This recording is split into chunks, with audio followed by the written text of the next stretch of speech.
இன்றைக்கி என்ன பார்க்க போகிறோம் அப்படின்னா, என் பையன் ரொம்ப நாளாக கேட்டுட்டு இருந்த ஒரு விஷயம். எனக்கு டைம் கிடைக்காதனால செய்ய முடியல.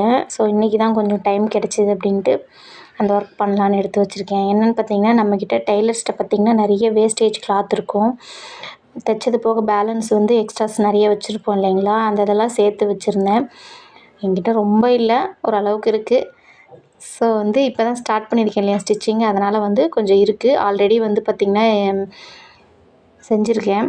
இது என்ன அப்படின்னு பார்த்தீங்கன்னா, இப்போ வந்து நான் டஸ்டர் மேக் பண்ண போகிறேன் ஸ்கூலுக்காக. என் பையன் வந்து ஸ்கூலுக்கு வந்து டஸ்டர் வேணும் செஞ்சு கொடுங்கம்மான்னு ரொம்ப நாளாக கேட்டுட்ருந்தான். என் பொண்ணும் கேட்டுட்ருந்தா. ஆல்ரெடி அவங்களுக்கு ஆளுக்கு ஒரு டஸ்டர் செஞ்சு கொடுத்துருக்கேன். ஆனால் மறுபடியும் ஸ்கூலில் கேட்டாங்க, இன்னும் வேணும்னு சொன்னாங்கன்னு சொல்லிட்டு ஒரு 10 நாளைக்கு மேலே கேட்டுகிட்டே இருந்தான். டைம் இல்லாதனால கொஞ்சம் நடுவில் உடம்புலாம் சரியில்லாமல் போனதுனால செய்ய முடியல. ஸோ இன்றைக்கி தான் உட்காந்து ஃப்ரீ டைம் கிடச்சிதுன்னு உட்காந்து வச்சேன். 2 டஸ்டர், பொண்ணுக்கு 1 பையனுக்கு 1 ஸ்கூலுக்கு. எப்படி இருக்குன்னு சொல்லுங்கள். இது மாதிரி உங்ககிட்ட இருந்தால் நீங்களும் ட்ரை பண்ணுங்கள்.